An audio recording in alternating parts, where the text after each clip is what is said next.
as much as I love the guy, he does not and should not get the 35 that Justin Jefferson got. I'm on follow somebody. You clearly want it to be a headline. What happened, bro? They said they don't want me back. So Brandon Aiyuk continues to play aggressive games with the San Francisco 49ers, and while in the earlier part of the offseason I thought it was more likely Aiyuk could get traded, now we're getting to a point where it's very, very complicated. You see, in the middle of March, it's very easy for players to get traded. Teams are still trying to construct their rosters, and it's before the NFL draft, so you could typically come up with a plan B whenever you want to replace that wide receiver. But now we're in the middle of June, and teams are starting OTAs and mandatory minicamp. There's a huge question as to what the San Francisco 49ers are going to do with Aiyuk. So before we get to the content, we're giving away copies of College Baseball 25. All you have to do to be entered is follow me on Instagram or Twitter. We're going to be giving away copies to both followers, and now that we got all that out of the way, work!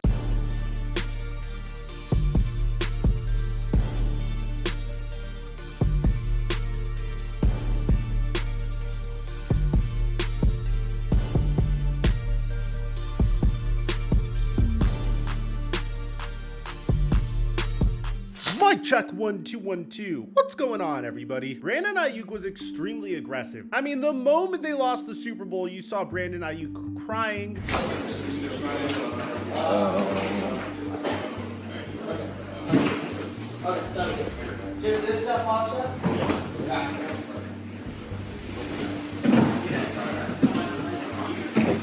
Just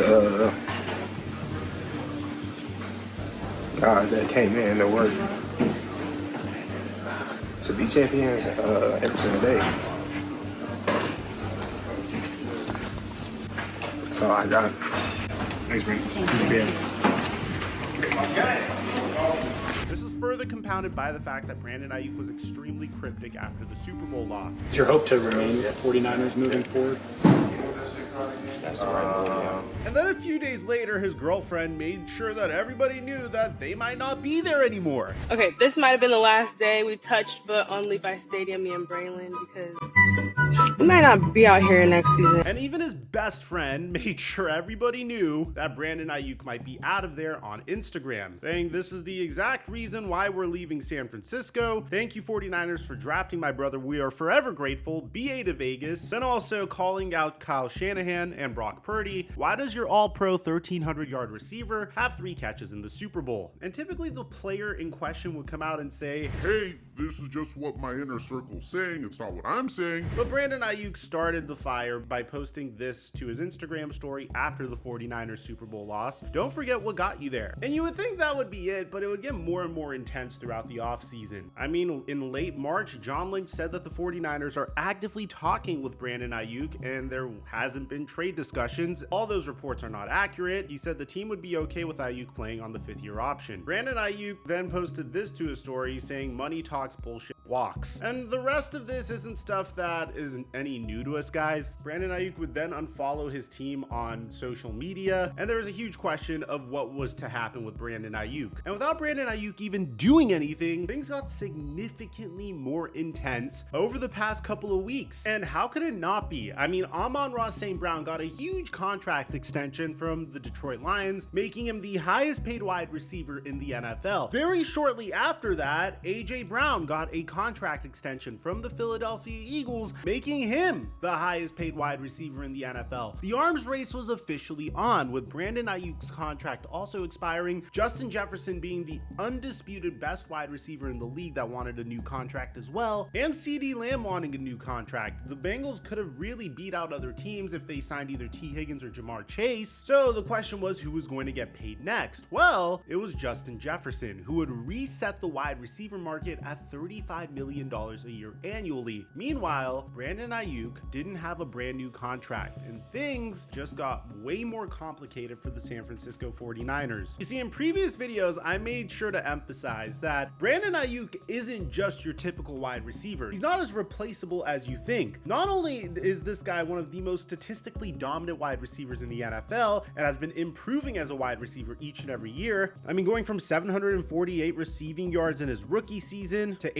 1,326 in his sophomore season to 1,015 in his third season to 1,342 this past season, coming down with 25 touchdowns throughout his career so far. But on top of this, Brandon Aiyuk is one of the best run blocking wide receivers in the entire NFL, and it's very difficult to replace Brandon Aiyuk. This is kind of one of the caveats of the San Francisco 49ers offense. You have so many different ways that Kyle Shanahan's offense could beat you, and it's one of the most versatile offenses in the entire NFL. I mean, it could be a Deebo Samuel jet sweep, it could be a fake. They could send Deebo Samuel into motion and hand the ball off to Christian McCaffrey. Meanwhile, you have Brandon Aiyuk and George Kittle, who are both great receivers, but also pretty good run blockers. And that opens up the play action for Brock Purdy. It's one of the most versatile offenses in the entire NFL, and therefore, their players have a significant amount of leverage. It's why they signed Christian McCaffrey to a 2-year, $38 million contract extension. It's why they extended Deebo Samuel a couple years ago. Now, I did mention in my previous videos on this topic that it was very unlikely that the 49ers kept both Deebo Samuel and Brandon Aiyuk, but recently the trend indicates otherwise. Philadelphia Eagles were able to retain Devontae Smith and AJ Brown. The Miami Dolphins were able to pay Jalen Waddle and Tyreek Hill, and they still have to pay Tua. The recent trends indicate that it's possible to keep your top 2 wide receivers. Whether or not this is the optimal strategy to build a Super Bowl contender is a completely different story. But after seeing this, Brandon Aiyuk decided to add fuel to the fire once again. But it's kind of difficult to determine who has more leverage in this situation. Regardless, Brandon Aiyuk really stoked the flames when he posted this video onto TikTok. In this video, he FaceTimes one of his college quarterbacks that happened to be the number 2 pick in this year's NFL draft, Jaden Daniels, and look at what he says to him.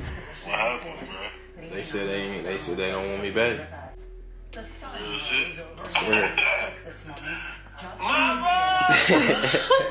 Now look, do I think it's likely that the Washington Commanders trade for Brandon Aiyuk? I don't necessarily know. It's nothing against Brandon Aiyuk, it's just, if you're the Washington Commanders, is trading for Brandon Aiyuk necessary? You have Jahan Dotson, you have Terry McLaurin. Don't get me wrong, Brandon Aiyuk is an amazing wide receiver, but I think at this point, his leverage is starting to dissipate, and you're starting to see this all around the NFL. I mean, T. Higgins just signed a 1-year contract extension with the Cincinnati Bengals, which is very reminiscent of what happened with Saquon Barkley and the New York Giants last year. At this point, it's the middle of June. According to Ari Meirov, apparently multiple teams were interested in trading for Brandon Aiyuk before the draft, including the Jaguars, but they never received an offer that blew them away. After the draft, they shifted their focus to negotiating an extension, but the booming wide receiver market makes this challenging. The 49ers' preference is obviously for Aiyuk to be a part of their future, but at the same time, they have a contingency plan in place. Remember, their very first pick in this year's NFL draft was a wide receiver selected in the first round, Ricky Pearsall. So obviously, they have a contingency plan in place for the event that one of their wide receivers departs. Which wide receiver that's going to be remains to be seen. But at the end of the day, you could tell that Brandon Aiyuk's really dialing up the pressure on the San Francisco 49ers. Let me know in the comment section down below if you're a 49ers fan, what do you want the 49ers to do about this situation? Do you think Aiyuk's going a little bit too far? Because I'll tell you, a team that I think may have gone a little too far is the Jacksonville Jaguars, making Trevor Lawrence the highest paid quarterback in the NFL. We have a whole video discussing why they would do this despite his inconsistent seasons in the NFL so far. I'll meet you guys over there, and I'm your boy Mike, and I'm dropping our mic until our next upload.